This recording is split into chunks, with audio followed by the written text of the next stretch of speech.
नमस्कार दोस्तों, तिवारी क्लासेस में आपका स्वागत है। दोस्तों, इस चैनल में एमएचडी प्रोग्राम के विभिन्न सब्जेक्ट का chapter wise important video lecture upload किया जा रहा है। आज के इस वीडियो में एमएचडी 1 का इकाई 5 अर्थात कबीर की विचार चेतना और प्रासंगिकता, इसके अंतर्गत इन टॉपिक्स पर चर्चा करेंगे। कबीर का जीवन परिचय और व्यक्तित्व, साथ ही कबीर साहित्य के मूल्यांकन की ऐतिहासिक पृष्ठभूमि। इस चैप्टर से और भी 2-3 इंपॉर्टेंट टॉपिक है जिसके बारे में अगले वीडियो में चर्चा किया जाएगा। कबीर का ये जो टॉपिक है ये काफ़ी इम्पॉर्टेंट है, क्योंकि अगर विगत वर्ष के प्रश्न पत्रों को देखा जाए तो आप देखेंगे कि हर परीक्षा में इससे एक ना एक प्रश्न जरूर आता है। तो वीडियो को स्किप किए बिना पूरा देखिए। साथ ही अगर आप इस चैनल में नए हैं तो चैनल को सब्सक्राइब कर लीजिए, जिससे इस चैनल में इग्नू रिलेटेड जो भी वीडियो पोस्ट होता है उसका नोटिफिकेशन सबसे पहले आपको मिल सके। साथ ही इस सब्जेक्ट के अन्य वीडियोस को देखने के लिए आप डिस्क्रिप्शन बॉक्स चेक कर सकते हैं। साथ ही आप चाहें तो इस चैनल के प्लेलिस्ट में जाकर भी उन वीडियोस को देख सकते हैं। तो चलिए इस वीडियो को प्रारंभ कर लेते हैं। हिंदी साहित्य के इतिहास लेखकों ने संवत 1375 से संवत 1700 के काल को भक्ति काल कहा है। आप जानते हैं इससे पहले के काल को आदिकाल कहा जाता है, जिसके अंतर्गत हमने रासो काव्य का अध्ययन कर लिया है। साथ ही उसका जो अंतिम समय था जिसमें विद्यापति का काल आता है उसका भी अध्ययन कर लिए हैं। तो इसमें अब भक्ति काल का शुरुआत हम लोग करने जा रहे हैं। उन्होंने इस काल के काव्य का अध्ययन करने के उपरांत इसे 2 काव्य धाराओं, निर्गुण भक्ति काव्य तथा सगुण भक्ति काव्य में विभक्त किया है। फिर प्रत्येक काव्य धारा को 2 शाखाओं में बांटा गया है। सगुण काव्य धारा की शाखाएं, जिसमें राम काव्य तथा कृष्ण काव्य आता है। साथ ही निर्गुण काव्य धारा का जो शाखा है उसके अंतर्गत ज्ञानाश्रयी शाखा तथा प्रेम मार्गी शाखा आता है। तो पहला जो शाखा है राम काव्य शाखा, तो इसका जो प्रतिनिधि कवि है वो तुलसीदास जी हैं। वैसे ही जो कृष्ण भक्ति शाखा है इसके प्रतिनिधि कवियों में सूरदास और मीराबाई आते हैं। वैसे ही अगर ज्ञानेश्वरी शाखा का बात करें तो कबीरदास इनके प्रतिनिधि कवि हैं। साथ ही नानक, रैदास, नामदेव, दादू आदि भी इसके रचनाकार हैं। वैसे ही प्रेम मार्गी शाखा का बात किया जाए तो मलिक मोहम्मद, जायसी, कुतुबन, मंजन आदि आते हैं। ठीक है, सबका पढ़ना है, आगे का चैप्टर्स में सबके बारे में पढ़ना है। तो इसमें हम लोग जो ज्ञानाश्रयी शाखा के जो संत प्रतिनिधि थे अर्थात कबीरदास, इनके बारे में चर्चा करेंगे। ठीक है, तो उनके अलावा भी गुरु नानक, रैदास, नामदेव, दादू आदि संत क्या इसके प्रतिनिधि रचनाकार थे। इनमें से कबीरदास को संत काव्य का प्रवर्तक माना जाता है। कबीर का व्यक्तित्व तथा कृतित्व इतना क्रांतिकारी तथा प्रभावशाली रहा कि उनको विभिन्न संप्रदायों, मतों, पंथों के लोग श्रद्धापूर्वक नमन करते हैं। हिंदू उन्हें वैष्णव भक्त मानते हैं, मुसलमान पीर कहते हैं, सिखों के लिए वो भगत है, कबीरपंथी उन्हें ईश्वर का अवतार मानते हैं, नव वेदांती उन्हें मानव धर्म प्रवर्तक कहते हैं। वैसे ही साम्यवादी विचारधारा वाले उन्हें समाज का उत्थान करने वाले, प्रत्येक प्रकार का अत्याचार, अन्याय, शोषण के विरुद्ध संघर्ष करने वाले क्रांतिकारी मानते हैं। समाज सुधारकों को उनके समाज सुधार संबंधी विचार आकृष्ट करते हैं, तो अद्वैतवादियों को उनके निर्गुण ब्रह्म, माया, संसार की क्षणभंगुरता के संबंध में विचार आकर्षित करते हैं। इस तरह से अगर देखा जाए तो विभिन्न धर्म और संप्रदाय के लोग सबों को लगता था कि कबीरदास हमारे धर्म के हैं, हमारे संप्रदाय के हैं। लेकिन कबीरदास थे वो किसी धर्म या किसी संप्रदाय से बंधे हुए नहीं थे, वो तो मानवता के कवि थे, वो मानवता के ही रचना रचते थे। ठीक है, अब उनका थोड़ा जीवन परिचय पर चर्चा कर लेते हैं। अधिकांश लोग उनका जन्म स्थान काशी जनपद का लहर तारा नामक स्थान मानते हैं। प्रचलित दंत कथा यह भी कहती है कि मुसलमान संतान विहीन जुलाहा दंपति नीरू और नीमा को कबीर परित्यक्त शिशु के रूप में किसी तालाब के किनारे मिले थे और उन्होंने ही उनका पालन पोषण किया था। ठीक है, तो ये जो नीरू और नीमा जिसके बारे में कहा गया है कि मुसलमान परिवार थे, ये भी कहा जाता है कि वो लोग नाथपंथी परिवार थे जो किसी विशेष धर्म को नहीं मानते थे। ठीक है, उनकी मृत्यु के संबंध में भी एक किंवदंती है कि उनके शव को लेकर हिंदू और मुसलमानों में झगड़ा हो गया। दोनों ही उनका अंतिम संस्कार अपनी अपनी रीति से करना चाहते थे। विवाद बढ़ा तो पाया गया कि शव के स्थान पर वहाँ केवल कुछ फूल थे। वो फूल बांट लिए गए और दोनों संप्रदायों के शिष्यों ने उन्हें अपनी रीति के अनुसार अंतिम संस्कार किया। कहा जाता है कि उनकी मृत्यु मगहर में हुई। ये कहा जाता था उस समय कि जिनकी मृत्यु मगहर में होती है वो नरक में स्थान पाते हैं।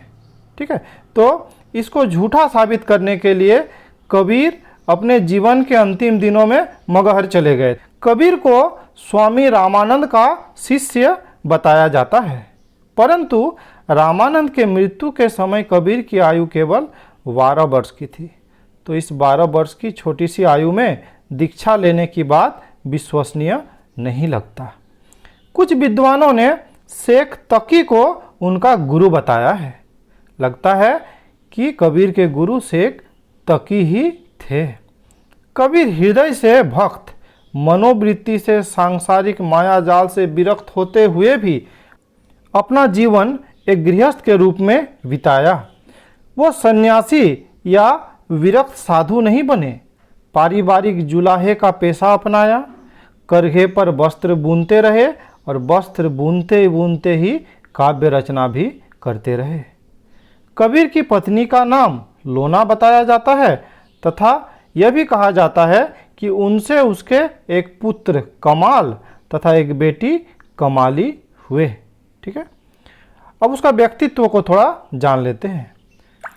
कबीर के व्यक्तित्व का सबसे बड़ा गुण उनका आत्मविश्वास था। उनके अन्य गुण अक्कड़पन, फक्कड़ स्वभाव, निर्भय वृत्ति आदि इसी आत्मविश्वास के प्रतिफल थे। उनका हृदय अत्यंत कोमल, उदार और प्रेमल था। अपने इसी कोमल स्वभाव के कारण वह किसी को कष्ट नहीं देख सकते थे, किसी का कष्ट नहीं देख सकते थे। प्राणी मात्र के प्रति उनके मन में दया तथा सहानुभूति के भाव थे और अहिंसा को परम धर्म समझते थे। धन के प्रति आसक्ति उसके मन में लेस मात्र भी न थी और कहा जाता है वह साधु संत के आतिथ्य में कोई कसर नहीं रखते थे। मोह ममता से ऊपर उठ सच बात कहने में तनिक भी संकोच नहीं करते थे। अन्याय, अत्याचार, शोषण का विरोध वह निर्भय होकर करते थे। अतः हिंदू पंडित तथा मुसलमान मौलवी दोनों उनसे रुष्ट रहते थे। अन्याय का विरोध करने के लिए वो बड़े से बड़ा बलिदान करने तक को प्रस्तुत रहते थे। वे कहते हैं, कबीरा खड़ा बाजार में लिए लुकाटी हाथ, जो घर जा रे आपनो चले हमारे साथ। ठीक है, आत्मविश्वास से भरपूर निर्भय कबीर अक्कड़ भी कम नहीं थे। इसलिए रूढ़ियों, अंधविश्वासों, धर्माडंबरों, सामाजिक कुरीतियों की उन्होंने बड़े कठोर निर्मम शब्दों में भर्त्सना की है तथा हिंदू और मुसलमान को फटकार लगाई है। ठीक है, अर्थात ये जो बाहर का दिखावा, धर्म के प्रति दिखावा, समाज के प्रति दिखावा, इनका कबीरदास विरोध करते थे, कड़े शब्दों में विरोध करते थे। ठीक है, तो हिंदू को फटकार लगाते हुए वे कहते हैं, पाहन पूजे हरि मिले तो मैं पूजू पहाड़, ताते यह चक्की भली पीस खाए संसार। है ना, कि पत्थर के पूजा करने से अगर भगवान मिल जाता है तो मैं तो पहाड़ का ही पूजा करूं, क्योंकि पहाड़ में तो बहुत सारे पत्थर है। और उससे बढ़िया तो फिर किसका पूजा करना चाहिए? चक्की का पूजा करना चाहिए, जिसके भरोसे संसार के लोग क्या अनाज पीस के खा रहे हैं या आटा पीस के खा रहे हैं। ठीक है, वैसे ही मुसलमान को फटकार लगाते हुए कहते हैं, काकर पाथर जोरी कई मस्जिद लई चुनाए, ता चढ़ी मुल्ला बांग दे क्या बहिरा हुआ खुदाई। है ना, अर्थात जोर जोर से माइक लगाकर अजान देने से क्या फ़ायदा। ठीक है, क्या जो खुदा है वो बहरा हो गए हैं, सुन नहीं पाते हैं जो इतना ज़ोर से चिल्लाने का ज़रूरत है। तो ऐसे वे कड़े शब्दों में जवाब देते थे। इसी प्रकार कबीर स्वभाव से विद्रोही तथा क्रांतिकारी थे। उनका चिंतन तथा विचार एक क्रांति दृष्टा जैसे थे। इसलिए उन्होंने ऊंच नीच, जाति भेद, सांप्रदायिक वैमनस्य, धर्माडंबर, सामाजिक कुरीतियों नहीं रूढ़ियों तथा अंधविश्वासों का विरोध किया, हिंदू मुस्लिम एकता पर बल दिया, विश्व बंधुत्व की भावना का प्रचार किया और मानव धर्म की दुहाई दी। अब देख लेते हैं कबीर साहित्य के मूल्यांकन की ऐतिहासिक पृष्ठभूमि। कबीर नाथपंथी योगी परिवार में पले बढ़े थे।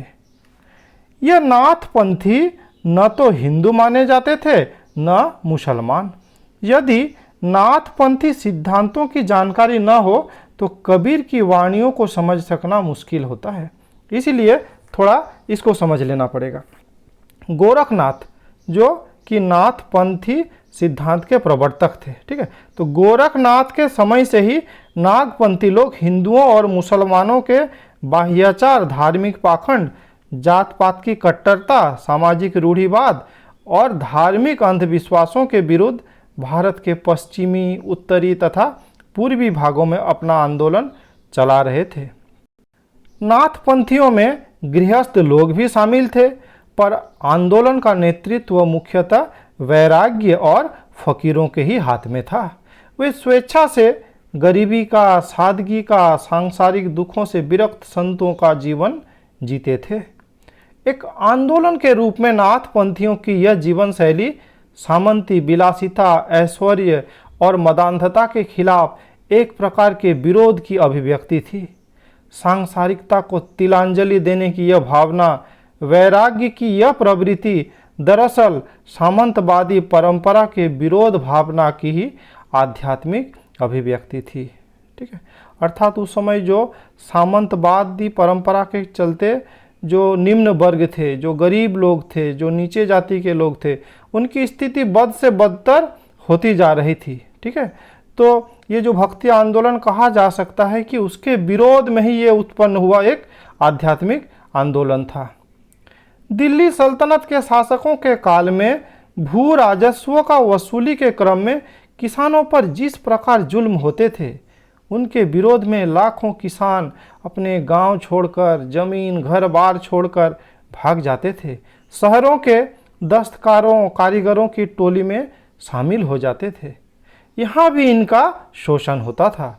किसानों पर जुल्म ढहाने में हिंदू और मुसलमान भूस्वामी समान रूप से हिस्सा लेते थे।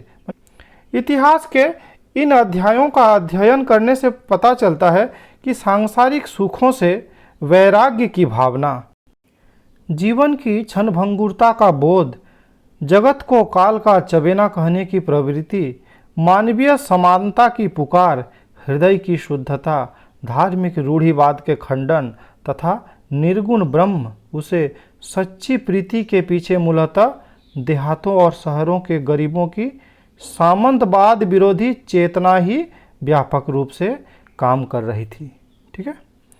सिद्धों, नाथों, संतों तथा सूफियों के साहित्य को इसी ऐतिहासिक संदर्भ में से ठीक से समझा जा सकता है, ठीक है। ये सिद्धों का साहित्य, नाथों का साहित्य, संत या सूफियों का साहित्य नहीं, इसको इसी संदर्भ में समझा जा सकता है। कबीर के रहस्यवाद एवं एकेश्वरवाद को दर्शन की कसौटी पर परखना सर्वथा गलत है, ठीक है। ये रहस्यवाद, कबीर के रहस्यवाद, इसको हम लोग समझेंगे, ठीक है। आगे का जो वीडियो है उसमें हम लोग इसको समझेंगे। साथ ही एकेश्वरवाद नहीं, इससे संबंधित ना एक वीडियो भी बनेगा कि कबीर का एकेश्वरवाद को स्पष्ट करिए, ठीक है। तो इससे संबंधित एक वीडियो भी बनेगा, हम लोग आगे देखेंगे इसको, ठीक है। को दर्शन की कसौटी पर परखना सर्वथा गलत है। संत कवियों के कार्य को समझने के लिए वैदिक परंपरा का चौखटा अपर्याप्त है। अर्थात ये वैदिक परंपरा के अनुसार नहीं था, ये वैदिक परंपरा से अलग तरह का था, ठीक है। श्रमण परंपरा तथा सूफी आंदोलन ने संत साहित्य की अंतर्वस्तु तथा उसकी वैचारिक चेतना का निर्धारण में निर्णायक भूमिका निभाई थी। इसके साथ ही महाराष्ट्र के संतों में ज्ञानदेव तथा नामदेव, ठीक है, इन दोनों ने भी हिंदी की निर्गुण काव्य धारा के प्रवर्तक कबीर को बड़ी गहराई से प्रभावित किया था। इतिहासकार प्रोफेसर इरफान हबीब के एक लेख में कबीर के तथा अन्य निर्गुण संतों के एकेश्वरवाद का विवेचन ऐतिहासिक संदर्भ में किया गया है। उनके अनुसार सभी संत कवि जैसे कबीर, नामदेव, रैदास, नानक, दादू आदि भक्त दलित सामाजिक तबकों से आए थे, नहीं, जिसके बारे में अभी भी चर्चा किया गया, नहीं, ये लोग जो थे ये दलित तबकों से आए थे। अतः उनका एकेश्वरवाद समाज की निचली जातियों की आवाज़ बनकर प्रकट हुआ था। वे कहते हैं कि कबीर ऐसे एकेश्वरवाद की स्थापना करते हैं जिसमें ईश्वर के प्रति पूर्ण समर्पण तो है, परंतु सारे धार्मिक अनुष्ठानों को नकारा गया है और इस तरह वह कट्टर इस्लाम से बहुत आगे निकल गया है। कबीर के लिए ईश्वर से एकाकार होने का अर्थ मनुष्यों का एक होना है और इसलिए वहाँ शुद्धता और छुआछूत की प्रथा को संपूर्ण रूप से स्पष्ट शब्दों में नकारा गया है तथा सब तरह के अनुष्ठानों को अस्वीकार किया गया है। कबीर का एकेश्वरवाद शंकराचार्य के अद्वैतवाद से भिन्न एक विचारधारा है, ठीक है। अद्वैतवाद जिसके अनुसार ब्रह्म और जीव दोनों एक ही है, दोनों में भेद नहीं किया जा सकता है, ठीक है, उसी को अद्वैत का बात बोलते हैं, जिसके प्रवर्तक शंकराचार्य थे। शंकराचार्य के अद्वैतवाद में जीवात्मा की कोई पृथक सत्ता नहीं है। शंकराचार्य द्वारा प्रस्तुत शास्त्रीय पुरोहितवाद ऐसा ही संस्करण था जो पुरानी ढहती सामाजिक व्यवस्था, ब्राह्मणवादी प्रभुत्व और जात पात के भेदभाव को नई परिस्थितियों में बचाए रखना चाहता था, ठीक है। अर्थात यहाँ पे क्या हो रहा था कि कबीरदास, नानक जैसे जो संत कवि थे वो चाहते थे कि समाज में समता आए, ऊंच नीच का, जात पात का जो समस्या है वो मिट जाए। लेकिन यहाँ पर जो शंकराचार्य का जो अद्वैतवाद है इसके अनुसार ये फिर से यही सब का क्या करना चाहते थे, स्थापना करना चाहते थे। अर्थात इनके कारण कबीर जैसे संत कवियों के आंदोलन को बड़ा झटका लगा। शंकराचार्य के नेतृत्व में नए सिरे से सारे हिंदुस्तान में मठों और मंदिरों की प्रतिष्ठा हुई। सामंती राजाओं, भूस्वामियों के दान संरक्षण के द्वारा शास्त्रीय पुरोहितवाद, बाह्याचारों, यज्ञों तथा मंदिरों को प्रोत्साहित कर बौद्धों, जैनों, शैवों, शाक्तों और अवैदिक श्रमण परंपराओं को परास्त करने के लिए शंकर के अद्वैतवाद को अपना नवीन घोषणा पत्र बना लिया। अर्थात उन लोगों ने जो इतना प्रयास से समाज से इन कुरीतियों को दूर करने का प्रयास किया था, नहीं, तो इस आंदोलन ने फिर से उस सब पर क्या डाल दिया, बाधा डाल दिया, ठीक है। फिर से लोग वही जो पुराना सिस्टम था, है ना, जो वैदिक परंपरा था, उसको फिर से अधिकांश लोगों ने अपना लिया। कबीर समेत भक्ति आंदोलन के सभी प्रारंभिक रचनाकारों का साहित्य अपने आप में एक शुद्ध धार्मिक आंदोलन की अभिव्यक्ति न होकर तत्कालीन सामाजिक आर्थिक यथार्थ की टकराहटों और संगठनों की आदर्शवादी अभिव्यक्ति है। अर्थात ये समाज सुधार आंदोलन बोला जा सकता है। यह एक ऐसा आंदोलन था जो समाज से जाति पाति, ऊंच नीच आदि की समस्या को मिटाकर समाज में समता लाने का प्रयास था। लेकिन 17वीं सदी आते आते शास्त्रीय पुरोहितवाद के द्वारा यह आंदोलन जीत लिया गया और इस पर सवर्ण हिंदू समाज का रूढ़िवाद फिर से हावी हो गया। तुलसीदास अपनी रचनाओं में भक्ति आंदोलन के प्रारंभिक प्रवर्तक की जिस भाषा में भर्त्सना करते हैं, खिल्ली उड़ाते हैं और वैदिक पौराणिक संस्कृति के महान मूल्यों की पुनः प्रतिष्ठा करते हैं, उससे भी उपर्युक्त निष्कर्ष को स्पष्ट रूप में समझने में मदद मिलती है, ठीक है। तो इस तरह से जो आंदोलन था थोड़ा सा कुंद पड़ गया, ठीक है। किसी भी रचनाकार की विचार चेतना का उद्भव और विकास किसी विशिष्ट ऐतिहासिक परिस्थिति के कारण ही होता है। कबीर अपने युग का, अपने समय का प्रगतिशील विचारक और समाज सुधारक थे। उन्होंने किसी भी विचारधारा या दर्शन का अंधानुकरण नहीं किया। वे वैदिक संस्कृति के चौखटे के बाहर ही यथार्थवादी स्रष्टा रचनाकार थे। कबीर समेत भक्ति आंदोलन के सभी प्रारंभिक रचनाकारों का साहित्य अपने आप में शुद्ध धार्मिक आंदोलन की अभिव्यक्ति न होकर तत्कालीन सामाजिक आर्थिक यथार्थ के टकराहटों और असंगतियों की आदर्शवादी अभिव्यक्ति है। कबीर ने शास्त्रीय ग्रंथों और पोथियों के ज्ञान को पूर्णतः अस्वीकार कर दिया। ठीक है, वे खुद भी ज़्यादा पढ़े लिखे नहीं थे, इसीलिए तो वे कहते हैं कि पोथी पढ़ी पढ़ी जगमुआ, पंडित भया ना कोई, ढाई अक्षर प्रेम के, पढ़े सो पंडित होई। कबीर ने प्रेम भक्ति के सर्वथा नए स्वरूप की कल्पना की। इस तरह ज्ञान, योग और भक्ति, इन तीनों की सम्मिलित भूमि पर कबीर ने अपने अलग प्रकार के पंथ और साधना मार्ग का विकास किया।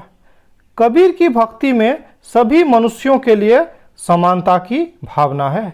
इसमें किसी भी बाह्याचार या धार्मिक कर्मकांड को स्थान नहीं दिया गया है। कबीर के यहाँ ईश्वर तत्व और मानव प्रेम दोनों अभिन्न है, अर्थात दोनों क्या है, एक ही है। तो ठीक है, तो आज के इस वीडियो में इतना ही। इसी इकाई का एक दूसरा पार्ट लेकर बहुत जल्द हाजिर होंगे। वो पार्ट भी काफ़ी इम्पॉर्टेंट होने वाला है। इस वीडियो में मेरे साथ बने रहने के लिए बहुत बहुत धन्यवाद।